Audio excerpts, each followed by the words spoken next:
শুভ সন্ধ্যা সুপ্রিয় ছাত্রছাত্রীবৃন্দ। দেখো, আজকে আমি অষ্টম শ্রেণীর ত্রিভুজের দুটি বাহু ও তাদের বিপরীত কোণের সম্পর্ক এই অধ্যায় থেকে একটি প্রয়োগ তোমাদের সঙ্গে আলোচনা করছি। প্রয়োগ 5। এই প্রয়োগ 5 সেকেন্ড সামেটিভে রয়েছে তোমাদের।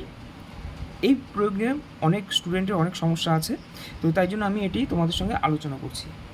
তো এবিসি একটি ত্রিভুজ, এই ত্রিভুজের বলেছে আমার বিএসি এই কোণটা 90 ডিগ্রি অর্থাৎ সমকোণ। আর ডি এমন একটি বিন্দু বিসি বাহুর উপরে যে আমার বিডি আর এডি এই দুটো বাহুর দৈর্ঘ্য সমান। আমাকে প্রমাণ করতে হবে বিডি আর সিডি সমান, অর্থাৎ ডি বিসি বাহুর মধ্যবিন্দু। এই প্রমাণ করার জন্য আমি প্রথমে দেখো, আমি তোমাদেরকে কেবলমাত্র প্রমাণটা দেখাচ্ছি, ঠিক আছে? তো এবিসি ত্রিভুজের বিএসি কোণটা 90 ডিগ্রি। এখান থেকে আমি বলতে পারি যে অ্যাঙ্গেল ডিএসি অর্থাৎ কেবল এই কোণটা, ঠিক আছে? এই কোণটা দেখো, এই গোটা কোণটা থেকে যদি আমরা এইটুকুন কোণ বাদ দিই তবে আমি এইটুকুন কোণ পাবো, ঠিক আছে? অর্থাৎ এই কোণটা হচ্ছে ডিএসি। ডিএসি ইকুয়াল টু গোটা কোণটা মানে আমার বিএসি মাইনাস বিএডি, ঠিক আছে? দেখো, এখান থেকে আমি বলতে পারি অ্যাঙ্গেল ডিএসি আর বিএসি কোণটা দেখো আমার 90 ডিগ্রি, অর্থাৎ 90 ডিগ্রি মাইনাস অ্যাঙ্গেল বিএডি, ঠিক আছে? এবার দেখো, আমি প্রথমে তোমাদের বলেছি বিএসি এই কোণটা 90 ডিগ্রি, তাহলে আমার এই দুটো কোণের সমষ্টিও 90 ডিগ্রি, কারণ ত্রিভুজের তিনটা কোণের সমষ্টি 90 ডিগ্রি, অর্থাৎ এই কোণটা এই কোণটা এই কোণটা এই তিনটা কোণের সমষ্টি 180 ডিগ্রি, অর্থাৎ এই কোণটা এই কোণটা এই কোণটা এই তিনটা কোণের যোগফল 180 ডিগ্রি। তার মধ্যে আমার এইটুকুন দেওয়া আছে 90 ডিগ্রি, তাহলে আমার এই দুটো কোণ, এই বাকি দুটো কোণের যোগফল 90 ডিগ্রি হবে। খুব সিম্পল হিসাব। তো আমি এখান থেকে বলছি যে angle A B C plus angle A C B equal to 90 degree. আচ্ছা, আমি গোটাটা নিলাম না, আমি নিলাম যে angle A B D plus angle A C D equal to 90 degree, ঠিক আছে? এখান থেকে আমি বলছি angle A C D equal to 90 degree minus angle A B D.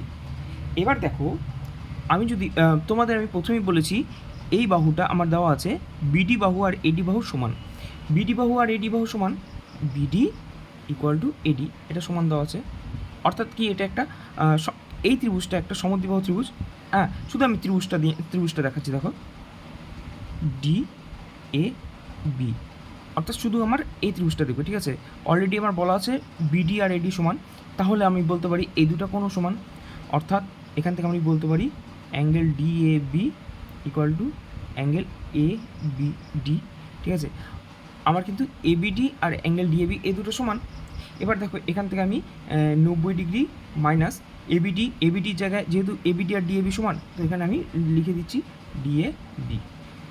হয়ে গেল। এবার ভালো করে দেখবে, অ্যাঙ্গেল ডিএসি আর অ্যাঙ্গেল এসিডি এই দুটোতেই এই দেখো বিএডি আর ডিএবি, অ্যাকচুয়ালি এই দুটো তো একই, বিএডি আর ডিএবি। অ্যাঙ্গেল তো এখানে এ কোণই, ঠিক আছে? অর্থাৎ এই কোণ আর এই কোণ তো সমানই, ঠিক আছে? তো আমি 90 ডিগ্রি মাইনাস সেম কোণ, 90 ডিগ্রি মাইনাস এই দুটো কোণই সেম, 90 ডিগ্রি মাইনাস একই কোণ যদি থাকে তাহলে আমি নিশ্চিন্তে বলতে পারি এই দুটো কোণ সমান। অর্থাৎ angle DAC equal to angle ACD.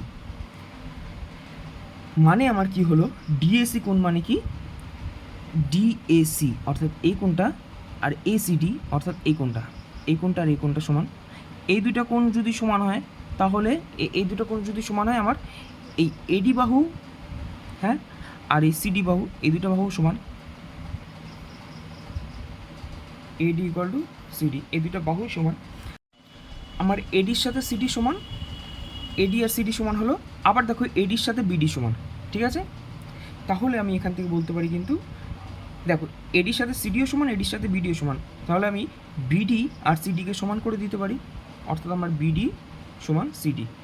BD R CD যদি সমান হয়, এখান থেকে আমি বলতেই পারি যে ডিটা সিডি এর মধ্যবিন্দু। এই হচ্ছে আজকের প্রমাণ। তোমরা ভালো করে পড়ো, আমি নেক্সট ভিডিওতে আবার অন্য একটি টপিক নিয়ে আসছি।